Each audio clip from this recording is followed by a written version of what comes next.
जय श्रीमन नारायण, लक्ष्मी नारायण। मेरे भक्ति सागर चैनल में आप सभी भक्तों का स्वागत है। छोटी दीपावली की बहुत बहुत बधाई। आज नरक चतुर्दशी की आज सभी को बहुत बहुत बधाई। नरक चतुर्दशी की व्रत कथा।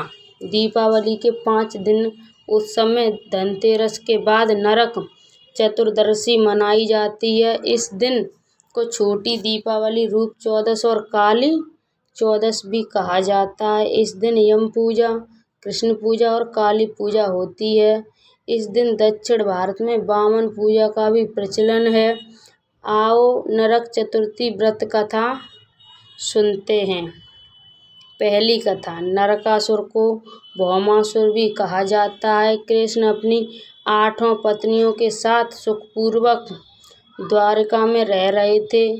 एक दिन स्वर्गलोक के राजा देवराज इंद्र ने आकर उनसे प्रार्थना की कि हे कृष्ण, प्रागज्योतिषपुर के दैत्यराज भौमासुर के अत्याचार से देवतागण त्राहि त्राहि कर रहे हैं। क्रूर भौमासुर ने वरुण का छत्र, आदित्य के कुंडल और देवताओं की मणि छीन ली है और वह त्रिलोक विजयी हो गया है।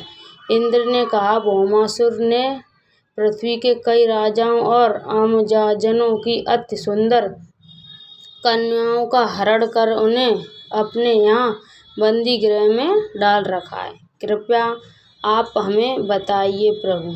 इंद्र की प्रार्थना स्वीकार करके श्री कृष्ण अपनी प्रिय पत्नी सत्यभामा को साथ लेकर गरुड़ पर सवार हो प्रागज्योतिषपुर पहुँचे।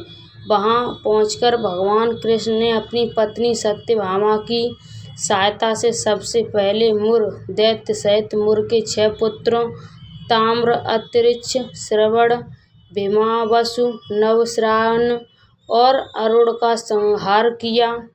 मुर दैत्य का वध हो जाने का समाचार सुन भौमासुर अपने अनेक सेनापतियों और दैत्यों की सेना को साथ लेकर युद्ध के लिए निकला।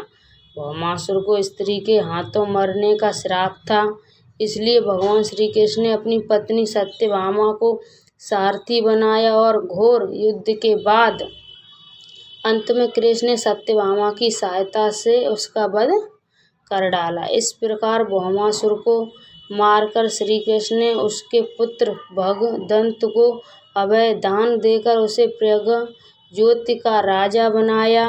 भगदत्त कौरवों की ओर से महाभारत युद्ध में लड़ता है। जिस दिन श्री कृष्ण ने भौमासुर का वध किया था उस दिन कार्तिक माह के चतुर्दशी थी, इसलिए उसे नरक चतुर्दशी भी कहा जाता है। इस दिन श्री कृष्ण ने भौमासुर अर्थात नरकासुर का वध किया था और उसकी कैद से भगवान 16,000 महिलाओं को मुक्त कराया था। इसी खुशी के कारण दीप जलाकर उत्सव मनाया जाता है। कार्तिक मास के नरक चतुर्दशी की व्रत कथा समाप्त। नरक चतुर्दशी की दूसरी व्रत कथा। इस दिन दक्षिण भारत में वामन पूजा का भी प्रचलन है। कहते हैं कि इस दिन राजा बलि को भगवान विष्णु ने वामन अवतार में हर साल उनके यहाँ पहुँचने का आशीर्वाद दिया था। इसी कारण से वामन पूजा की जाती है। अनुसार राज बलि बोले, हे भगवान, आपने कार्तिक कृष्ण त्रयोदशी से लेकर अमावस्या की अवधि में मेरी संपूर्ण पृथ्वी नाप ली है, इसलिए जो व्यक्ति मेरे राज्य में चतुर्दशी के दिन यमराज के निमित्त दीपदान करेगा उसे यम यातना नहीं होनी चाहिए, और जो व्यक्ति इन 3 दिनों में दीपावली का पर्व मनाएगा उनके घर को लक्ष्मी जी कभी न छोड़ें, ऐसे वरदान दीजिए। ये प्रार्थना सुनकर भगवान वामन बोले, राजन ऐसा ही होगा, तथास्तु। भगवान वामन द्वारा राजा बलि को दिए इस वरदान के बाद से ही नरक चतुर्दशी के दिन यमराज के निमित्त व्रत पूजन और दीपदान का प्रचलन आरंभ हुआ। दीपावली के नरक चतुर्दशी की दूसरी व्रत कथा समाप्त। जय श्रीमन नारायण। नरक चतुर्दशी की तीसरी व्रत कथा।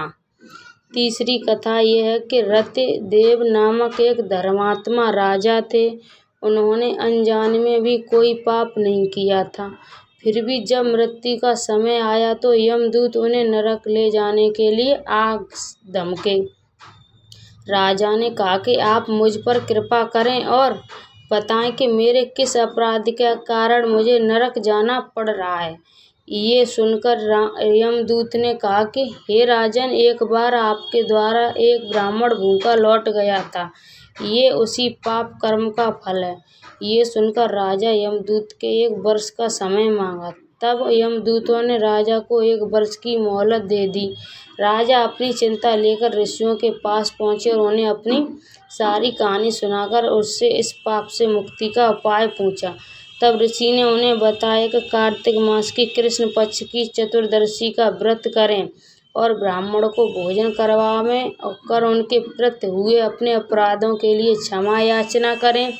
राजा ने वैसा ही किया जैसा ऋषियों ने उन्हें बताया। इस प्रकार राजा पाप मुक्त हुए और उन्हें विष्णु लोक में स्थापित प्राप्त किया। उस दिन से पाप और नरक से मुक्त हेतु भूलोक में कार्तिक चतुर्दशी के दिन का व्रत प्रचलन हो गया। बोलिए नरक चतुर्दशी की जय। दीपावली व्रत कथा। किसी नगर में एक साहूकार रहता था। उसकी एक बेटी थी। वह रोजाना घर के सामने लगे पीपल के पेड़ पर जल चढ़ाती थी। उस पीपल में लक्ष्मी जी का वास था। एक दिन उसी पीपल के पेड़ से लक्ष्मी जी प्रकट हो गईं और साहूकार की बेटी से बोली, मैं तुझसे बहुत प्रसन्न हूँ, इसलिए तुझे सहेली बनाना चाहती हूँ। साहूकार की बेटी बोली, क्षमा कीजिए, मैं अपने माता पिता से पूछकर ही बताऊंगी। उसने घर जाकर अपने माता पिता से सारी बातें कहीं और उनकी आज्ञा से लक्ष्मी जी का प्रस्ताव स्वीकार कर लिया। इस तरह वे दोनों सहेलियां बन गईं। लक्ष्मी जी उससे बहुत प्रेम करती थीं। एक दिन लक्ष्मी जी ने उसे भोजन के लिए बुलावा दिया। जब साहूकार की बेटी भोजन करने के लिए पहुंची तो लक्ष्मी जी ने उसे सोने चांदी के बर्तनों में खाना खिलाया, सोने की चौकी पर बिठाया और उसे बहुत कीमती रेशमी कपड़े ओढ़ने पहनने के लिए दिए। इसके बाद लक्ष्मी जी ने कहा कि कुछ दिन बाद मैं तुम्हारे यहाँ आऊंगी। साहूकार की बेटी ने हाँ कर दी और घर चली आई। उसने जब सारी बातें माता पिता को बताई तो वे बहुत खुश हुए, लेकिन बेटी कुछ सोचकर उदास होकर बैठ गई। जब साहूकार ने इसका कारण पूछा तो उसकी बेटी बोली, लक्ष्मी जी का वैभव बहुत बड़ा है, मैं उन्हें कैसे संतुष्ट कर सकूंगी। ये सुनकर पिता ने कहा कि घर की जमीन को अच्छी तरह लीपना और अपनी पूरी श्रद्धा से रूखा सूखा जैसा भी भोजन बने उसे बहुत प्रेम से लक्ष्मी जी को खिला देना। पिता बात पूरी ही करने वाले थे कि एक चील कहीं से उड़ती हुई आई और बेशकीमती 9 लाख का हार साहूकार के आंगन में गिरा चली गई। ये देखकर साहूकार की बेटी खुश हो गई। उसने पिता की बात मानी और घर को सुंदर तरीके से सजाया, जमीन की सफाई लिपाई की। चील ने जो हार उसके घर में गिराया था उसे बेचकर लक्ष्मी जी के लिए अच्छे भोजन का इंतजाम किया। उन्होंने सोने की चौकी और रेशमी दुशाला खरीदा। जब लक्ष्मी जी घर आईं तो साहूकार की बेटी ने उन्हें सोने की चौकी पर बैठने को कहा। इस पर लक्ष्मी जी ने कहा, इस पर तो राजा रानी बैठते हैं। इतना कहकर वह साफ जमीन पर ही आसन बिछाकर बैठ गईं और बहुत प्रेम से भोजन किया। वह साहूकार के परिवार के आदर सत्कार से बहुत खुश हुईं और उनका सुख समृद्धि घर भर गई। हे लक्ष्मी माता, जिस तरह आपने साहूकार के परिवार पर अपनी कृपा बरसाई, उसी तरह सबके घरों को सुख समृद्धि से भर देना। जो कोई भी इस व्रत कथा को पूरा सुने उसको बहुत धन की प्राप्ति करना, सुख समृद्धि देना। जय लक्ष्मी माता। दीपावली व्रत कथा समाप्त। जय लक्ष्मी माता। दीपावली पर माँ लक्ष्मी के साथ क्यों होती है गणेश जी की पूजा, आइए जानते हैं। हर वर्ष कार्तिक मास के कृष्ण पक्ष की अमावस्या तिथि को दिवाली का पर्व मनाया जाता है। दीपावली पर सभी माताएं लक्ष्मी के साथ श्री गणेश की पूजा करते हैं, लेकिन कुछ ही लोगों को पता है कि माता लक्ष्मी के साथ गणेश की पूजा क्यों की जाती है और रिद्धि सिद्धि कौन है, साथ ही दिवाली पूजन में शुभ लाभ क्यों लिखा जाता है, आइए जानते हैं। इसलिए की जाती है भगवान गणेश और माता लक्ष्मी की पूजा। माँ लक्ष्मी के साथ गणेश की पूजा जरूर है। माता लक्ष्मी श्री अर्थात धन संपदा की स्वामिनी हैं। वहीं श्री गणेश बुद्धि विवेक हैं। बिना बुद्धि विवेक के धन संपदा प्राप्त होकर दुष्कर है। माता लक्ष्मी की कृपा से ही मनुष्य को धन समृद्धि की प्राप्ति होती है। माँ लक्ष्मी की उन्नति जल से हुई थी और जल हमेशा चलायमान रहता है। उसी तरह लक्ष्मी भी एक स्थान पर नहीं ठहरती। लक्ष्मी के संभालने के लिए बुद्धि विवेक की आवश्यकता पड़ती है। बिना बुद्धि विवेक के लक्ष्मी को संभाल पाना मुश्किल है। इसलिए दिवाली पूजन में लक्ष्मी के साथ गणेश की पूजा की जाती है, ताकि लक्ष्मी के साथ बुद्धि भी प्राप्त हो। कहाँ से जाता, जब तक लक्ष्मी मिलती तब उसकी चकाचौंध में मनुष्य अपना विवेक खो बैठता है। इसलिए लक्ष्मी के साथ हमेशा गणेश की पूजा की जाती है। माता लक्ष्मी और भगवान गणेश की पौराणिक व्रत कथा। श्री गणेश की दात्री माता लक्ष्मी के दंतक पुत्र हैं। एक बार माता लक्ष्मी को स्वयं पर अभिमान हो गया।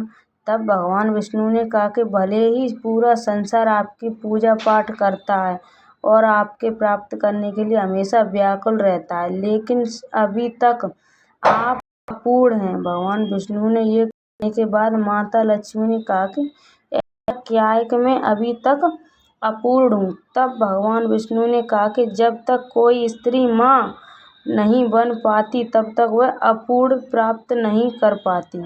आप निसंतान होने के कारण ही अपूर्ण हैं। ये जानकर माता लक्ष्मी को बहुत दुख हुआ। माता लक्ष्मी का कोई भी पुत्र न होने पर उन्हें दुखी होता देख माता पार्वती ने अपने पुत्र गणेश को उनकी गोद में बैठा दिया। तभी से भगवान गणेश माता लक्ष्मी के दंतक पुत्र कहे जाने लगे। माता लक्ष्मी दंतक पुत्र के रूप में श्री गणेश को पाकर बहुत खुश हुई। माता लक्ष्मी ने गणेश जी को वरदान दिया कि जो मेरी पूजा के साथ तुम्हारी पूजा नहीं करेगा, लक्ष्मी उसके पास कभी नहीं रहेंगी। इसलिए दीपावली पूजन में माता लक्ष्मी के साथ दंतक पुत्र के रूप में भगवान गणेश की पूजा की जाती है। ऐसे रखें भगवान गणेश और माता लक्ष्मी की मूर्ति। श्री गणेश की पूजा सभी देवताओं में सर्वप्रथम की जाती है। जहाँ श्री गणेश की पूजा होती है वहाँ उनके साथ उनकी पत्नी रिद्धि सिद्धि और अपने पुत्र शुभ लाभ के साथ मौजूद रहते हैं। इसलिए पूजनकर्ता के गृह में विघ्न टल जाता है। रिद्धि सिद्धि ब्रह्मा जी की पुत्रियां हैं। माता हमेशा अपने पुत्र के दाएं हाथ पर विराजती हैं। इसलिए गणेश जी की मूर्ति के स्थान माता की मूर्ति बाईं ओर की जानी चाहिए। धन की रक्षा करते कुबेर। शास्त्रों के अनुसार माता लक्ष्मी के धन संपदा के भंडार की देखरेख और रक्षा का कार्यभार भगवान कुबेर के जिम्मे है। किसका कितना धन देना है, कब देना है, इसका भार माता श्री कुबेर को दिया है। इसलिए दीपावली पर माता के साथ गणेश साथ ही कुबेर की पूजा भी की जाती है। बोलिए कुबेर भगवान की जय, गणेश भगवान की जय, माता लक्ष्मी की जय। लक्ष्मी मैया की आरती। ओम जय लक्ष्मी माता मैया जय लक्ष्मी माता, तुमको निस दिन सेवत हरे विष्णु विधाता। ओम जय लक्ष्मी माता उमा रमा ब्रह्मांडी, तुम ही जग माता। सूर्य चंद्रमा ध्यावत नारद ऋषि गाता ओम जय लक्ष्मी माता। दुर्गा रूप निरंजनी सुख संपत्ति दाता। जो कोई तुमको ध्याता रिद्धि सिद्धि धन पाता। ओम जय लक्ष्मी माता। तुम पाताल निवासिन तुम ही शुभदाता। कर्म प्रभाव प्रकाशिन भवनिधि की त्राता।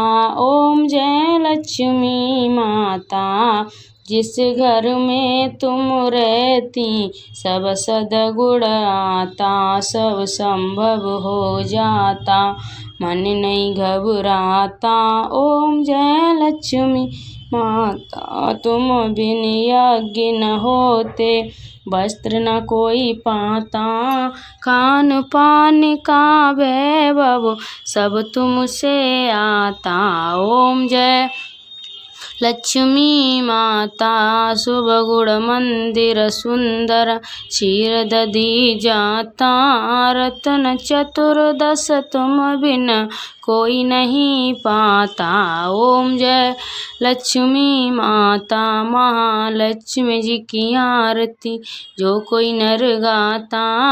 और आनंद समाता पाप उतर जाता। ओम जय लक्ष्मी माता। ओम जय लक्ष्मी माता।